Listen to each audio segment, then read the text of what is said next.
ada Aulia yang begitu care, Dini sang guru ngaji, Siti yang numpang batu, dan masih banyak lagi dari teman-teman yang paling gercep hadir ketika Ed Clipper upload video baru. Spesial buat para psikopers tersatset, kali ini Ed Clipper akan ngasih klip dan review sebuah film terpanas berjudul... Yap, film ini memang bertemakan perburuan dari komplotan mafia psikopat terhadap kaum ciwi-ciwi rapuh yang membutuhkan sandaran. Tapi daripada kebanyakan omon-omon, kita langsung saja nikmati ketegangannya. Tonton sampai monon, subrek dan stop omon-omon Sailor Moon.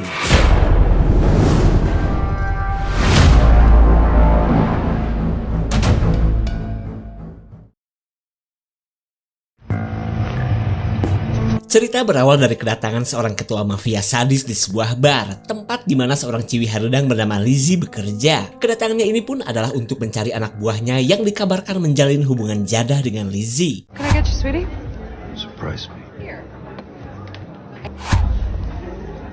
Your tequila, my favorite.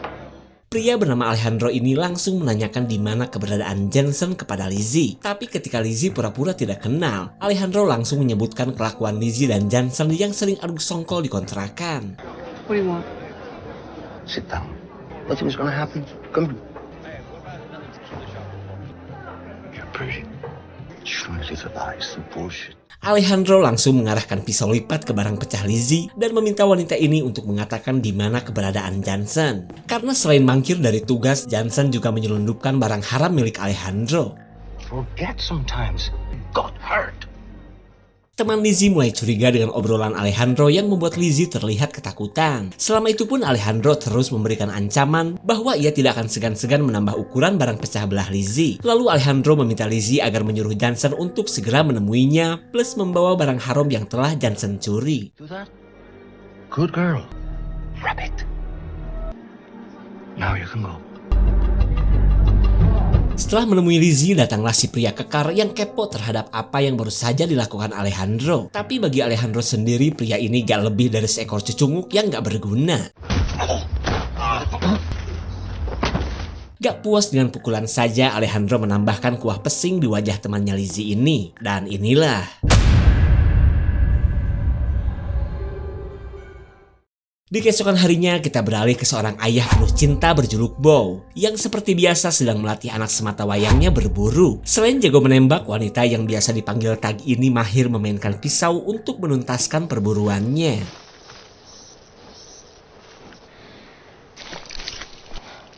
Bow dan Tag adalah keluarga minimalis yang memutuskan tinggal di hutan semenjak kehilangan sosok ibu. Tapi meskipun demikian, Tag sudah biasa merawat sang ayah sejak dulu. You made it.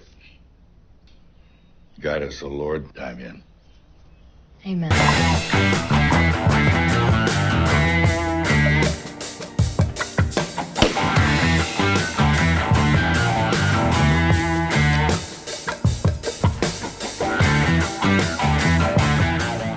Pagi yang cerah terasa penuh kebahagiaan karena hari ini adalah ulang tahun Tag. Sebagai orang tua tunggal, Bow pun memberikan kue ultah plus beberapa kejutan untuk anaknya. Dan mumpung Tag masih tidur, Bow pergi ke kota untuk membeli mesin rumput.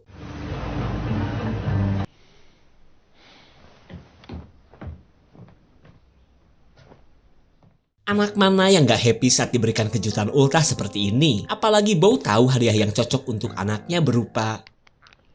pistol sungguhan. Di tengah kebahagiaan Tag, ia mengisi waktu dengan memancing. Di saat itu pula, Bow sedang membeli mesin rumput terbaik, tapi dengan teknik menawar melebihi emak-emak predator diskon.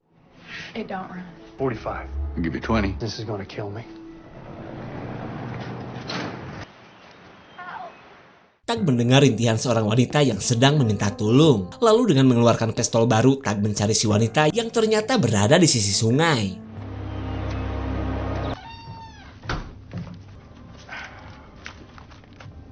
Tag? Bow heran karena gak biasanya Tag jam segini tidak ada di rumah. Tak lama kemudian Tag pun datang dan menceritakan apa yang baru saja ia temukan. Over there. Oh, boy. Right, we got you. Okay. Selain babak belur, Bow menemukan luka tembak di perut wanita yang bernama Januari ini. Mereka pun gercep melakukan pertolongan pertama, terutama menghentikan pendarahan di tubuh Januari. No hospital.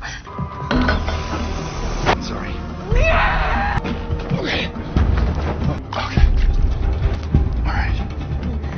sorry. I'm sorry. What happened? It's gonna get pretty scary. Setelah berhasil menghentikan pendarahan, Bow bingung karena Januari menolak dibawa ke rumah sakit. Ditambah lagi mereka belum tahu siapa Januari sebenarnya sampai bisa mendapatkan luka tembak seperti itu. Akan tetapi mereka sepakat untuk merawat Januari dulu sampai mereka tahu apa yang terjadi dan apa yang harus dilakukan. I promise. You did good today. Bow mengingatkan Tag agar jangan kelayaban di kebun dulu, mengingat ada orang asing bermasalah di rumah mereka. Bahkan Bow katanya akan bersiaga setiap malam selama Januari masih berada di sini.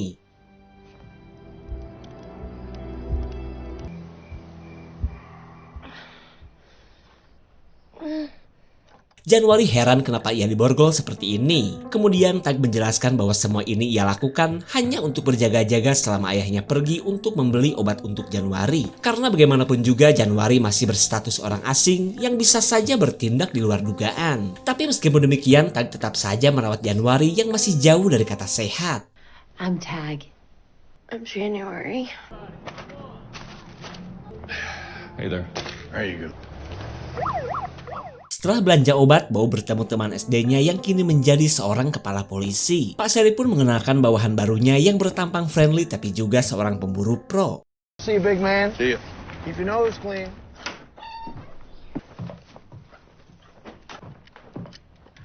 Sekembalinya ke rumah, Tag menemani sang ayah sambil gibahin tato di tubuh Januari. Ia pun merasa kagum dan penasaran apakah ibunya dulu punya tato juga. Kemudian Bow bercerita tentang ibunya Tag yang memang punya tato lebih keren dan lebih banyak daripada tato acak adut milik Januari. Oh, that's not gonna work. You're gonna live. Bow mulai mencari tahu apa yang sebenarnya dialami oleh Januari, yang merupakan sahabatnya Lizzie atau si pelayan bar di awal film. Lalu Januari menceritakan bahwa ia adalah korban penculikan dari sekelompok orang yang sedang mencari pacarnya Lizzie. Mereka pun diculik dan dibawa ke jalanan hutan setelah para anak buah Alejandro itu gagal menemukan Johnson. Lizzie akhirnya meninggoy setelah didor para penjahat. Sementara Lizzie berhasil kabur ke sungai setelah mendapatkan tembakan di punggung dan tembus ke perutnya. Your tequila, my favorite. Setelah mendengar cerita Januari, Bow pergi ke lokasi tempat para penjahat mengeksekusi Lizzie. Lanjut, ia pun menyusuri sungai berharap bisa menemukan jasadnya Lizzie. Bow akhirnya menemukan jasad Lizzie yang sudah dibuang para penjahat. Bow pun berharap seseorang bisa menemukan jasad Lizzie agar teman Januari ini bisa dimakamkan dengan layak. Where the hell have you been? Tanpa menyebutkan temuannya, Bow mulai terlihat cemas karena bagaimanapun juga ia bisa saja berhadapan dengan kelompok Alejandro. Ia pun merasa cepat atau lambat para anak buah Alejandro akan datang mencari Januari. Kemudian Bow menyuruh Tag menunggu selama ia pergi ke kota untuk menggunakan telepon umum. What is it?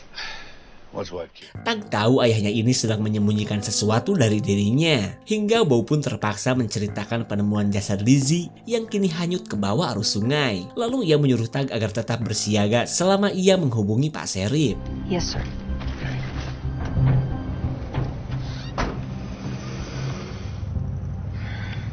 Bow gagal menghubungi nomor Pak Serif yang ternyata malah gak aktif. Di waktu yang sama, Januari yang kebelet ngising minta diantar ke WC.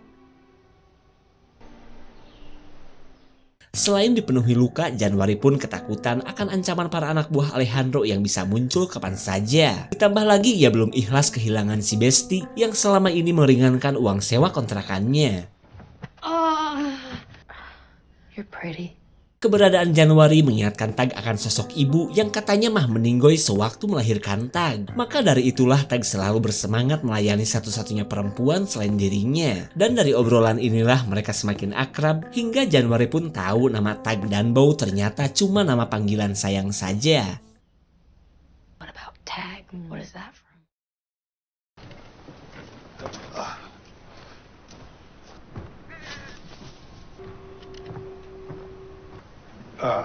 What is it? Suka atau tidak, Bow memang harus bersiaga selama Januari masih berada di rumah. Namun ia gak mungkin terus merawat Januari seperti ini di tengah banyaknya keterbatasan.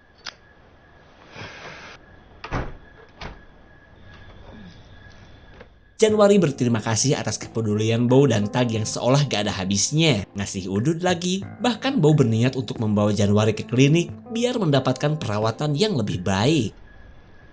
What are you gonna do? They got a clinic in Antlers, so take good care. Okay.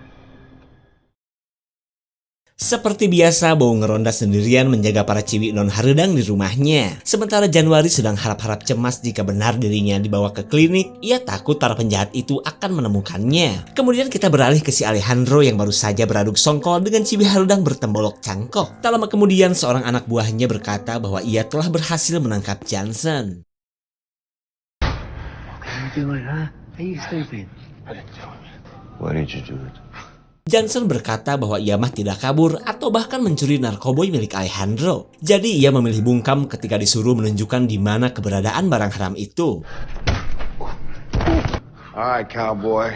Alejandro berkata bahwa ia telah membunuh Lizzie yang merupakan selingkuhannya Johnson. Bahkan ia telah menangkap anak dan istri Johnson yang akan ia jadikan sebagai sandera. Jadi Alejandro harap Johnson berkata jujur sebelum ia menghabisi semua keluarganya. Tapi karena Johnson tetap saja bungkam, Is it true? I can make the runs. I can.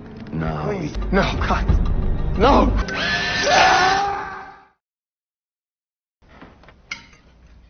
tibalah waktunya bagi Bo untuk membawa Januari ke klinik. Lalu ia mengingatkan Tag agar jangan terlalu jauh jika mau sepedaan di jalanan hutan. Treat myself on my birthday. 42 by next month.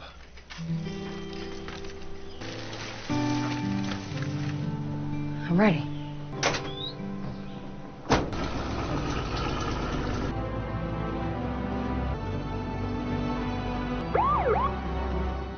Bo penasaran dengan kesibukan Pak Serif yang sedang berkerumun di sisi sungai. Lalu ia menyuruh Januari sembunyi selama ia mencari tahu aya naon atau ieu teh.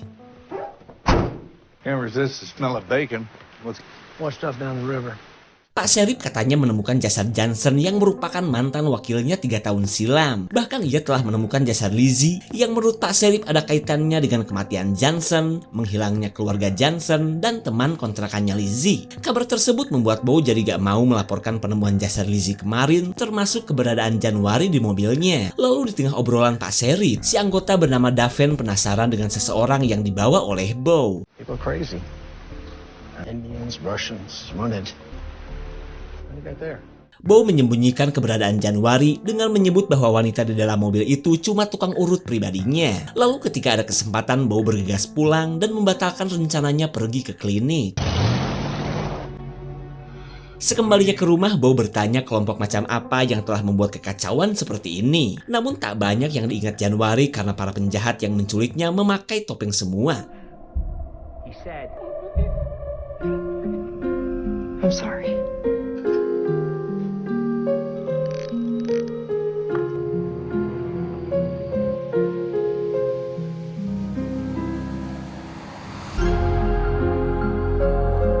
Husband? Kembali ke markas Alejandro ketika para anak buahnya gagal menemukan Januari. Mereka pun merasa wanita itu masih hidup dan bisa saja menjadi ancaman bagi mereka. Lalu Alejandro memerintahkan para anak buahnya untuk melakukan pencarian, terutama di daerah sekitaran sungai tempat mereka menghabisi Lizzie.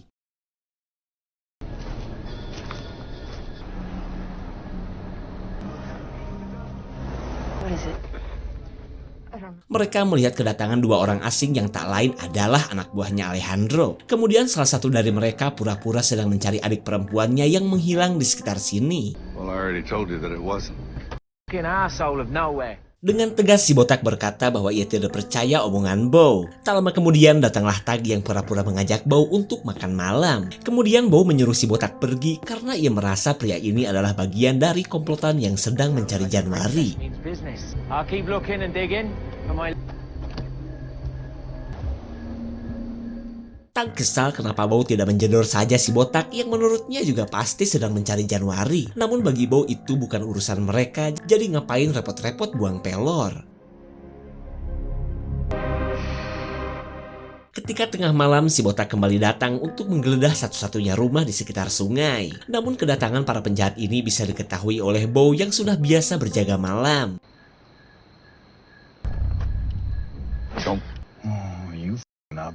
Sedikit pun pria ini tidak takut dengan ancaman dari Bow. Malahan ia menakut-nakuti Bow bahwa perbuatannya ini akan mendatangkan petaka bagi keluarga Bow.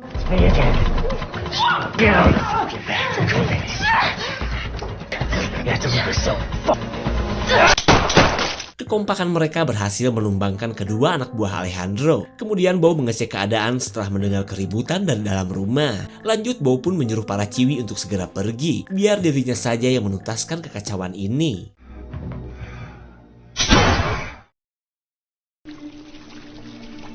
Singkat cerita, Bow akan membarbeque jasad para penjahat untuk menghilangkan jejak. Januari pun tidak menyangka selain Bow jago, pria tua ini punya jiwa psikopat juga.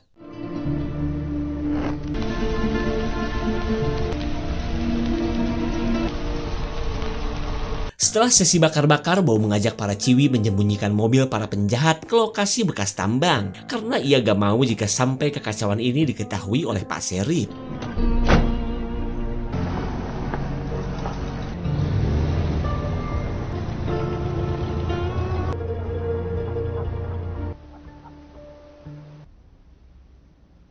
Scared, so I froze.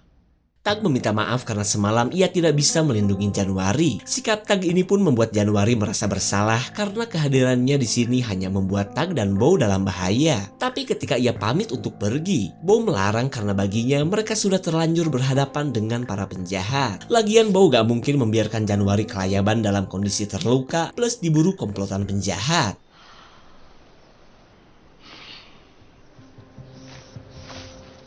Diam-diam Bow pergi ke sebuah lokasi tempat di mana ia menyimpan duit tabungan karena ia merasa kasihan dengan Januari yang bagaimanapun juga butuh modal untuk melanjutkan hidup. Stay quiet, all right?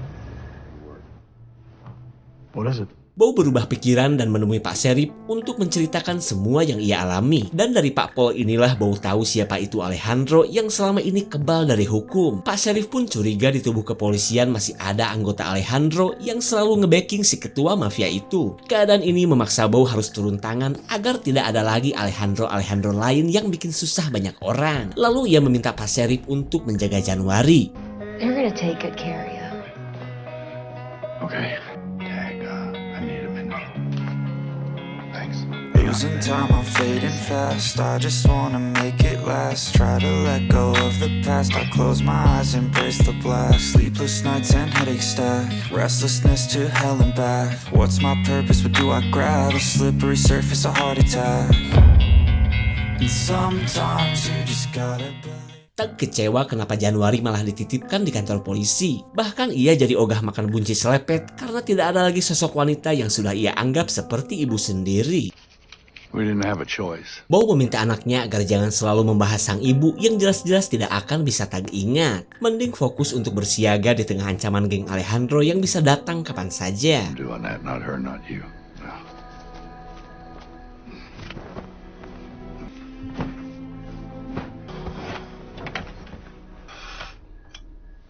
Bow merasa kasihan juga terhadap Tag yang lagi kenceng-kencengnya mendambakan sosok ibu. Hingga di keesokan harinya ia mengajak Tag untuk menemui Januari di kantor polisi.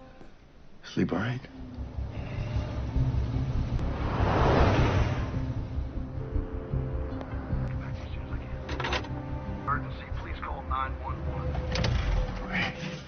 Setibanya di kantor polsek, Bow menyuruh Tag untuk jajan dulu. Sementara ia akan menemui Pak Sheriff yang entah kenapa jadi gak bisa dihubungi. Can I help you with something? Sir, Billy right. There's a cleanup on aisle 2. Daven yang sudah tahu semuanya menyuruh Bow untuk jangan terlalu ikut campur dengan kasus kematian Johnson dan keberadaan Januari. Ia pun katanya curiga Pak Sheriff terlibat dengan beberapa kasus yang sedang menggemparkan kota mereka ini. Tuduhan Daven jelas membuat Bow balik curiga dengan pria ini. Terlebih ia tahu siapa itu Pak Sheriff yang gak bakal mungkin sekongkol dengan mafia. Told him saying you had to meet up. But I Okay. sure do, and I sure do. Did you talk to Bray? Nope. Bow sadar sesuatu yang buruk telah menimpa Pak Sheriff dan Januari. Terlihat Tag pun khawatir akan nasib Januari yang belum sempat ia temui. Any conclusions now, okay? Kecurigaan Bow memang benar bahwa Daven adalah bagian dari komplotan Alejandro. Kali ini ia pun nekat mendatangi rumah Bow untuk menghabisi Bow beserta anaknya.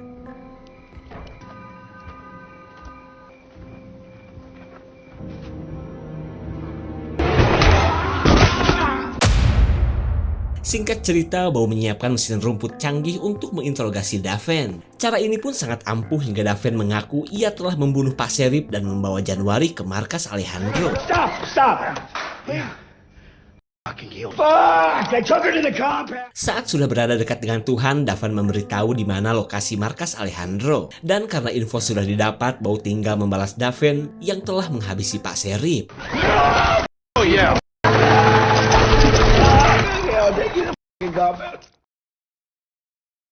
You are the best part of my life. Sebelum berangkat ke markas Alejandro, Bow membuat surat yang berisi permintaan maafnya kepada Tag. Karena sebenarnya ibunya Tag masih hidup dan tidaklah meninggoy seperti yang selalu ia katakan. Dimana semua itu karena ibunya Tag adalah seorang kriminal yang sempat dipenjara selama 20 tahun. Dan semenjak ibunya Tag bebas, Bow tidak mau mantan istrinya itu menjadi pengaruh buruk bagi Tag. Makanya, selain melarang mereka bertemu, Bow membakar semua surat mantan istrinya yang selama ini ditujukan kepada Tag. Things I love about you.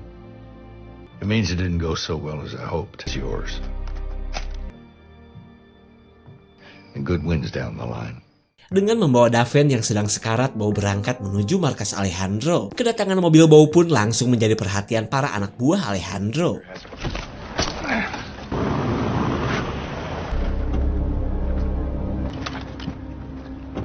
Hey, front gate. Kelompok Alejandro akhirnya mengetahui perbuatan Bow yang sudah menghabisi teman mereka. Tak lama kemudian Alejandro pun datang dan akan menemui orang yang sudah berani-berani mengusiknya. You look lost. Why don't we make this easy? Friend, Take me back. I sense some... Seorang penjahat ditugaskan untuk menyergap Bow dari arah belakang. Di saat itu pula Tag datang dengan membawa bedil sniper untuk melindungi ayahnya.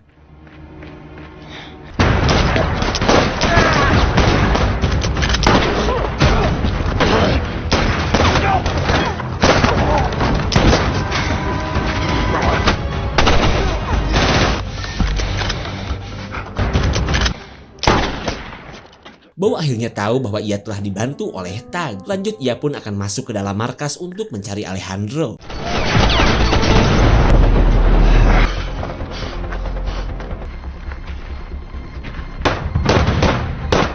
Saat pasukan Alejandro sudah habis, Bow menemukan istri dan anaknya Johnson. Lalu ia menyuruh mereka menunggu selama ia menjadi sosok Rambo yang mengamuk. Go away. Go.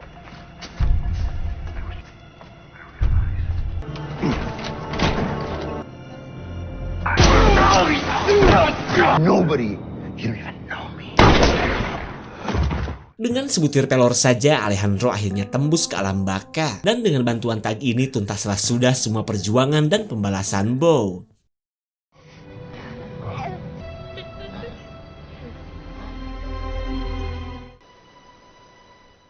Setiap ada pertemuan sudah pasti ada perpisahan. Tag pun kini sudah rela saat Januari akan kembali melanjutkan hidupnya. Di momen ini Tag sedikit pun tidak merasa bersedih karena ia sudah diperbolehkan untuk menemui sang ibu setelah 20 tahun lebih gak bertemu. Siapa sangka kepedulian Bow dan Tag malah membawa mereka ke dalam masalah, bahkan membuat Bow kehilangan teman baiknya. Namun hikmah besar dari kejadian ini, Bow akhirnya sadar bahwa ia telah mengabaikan salah satu kebahagiaan di kehidupan anaknya.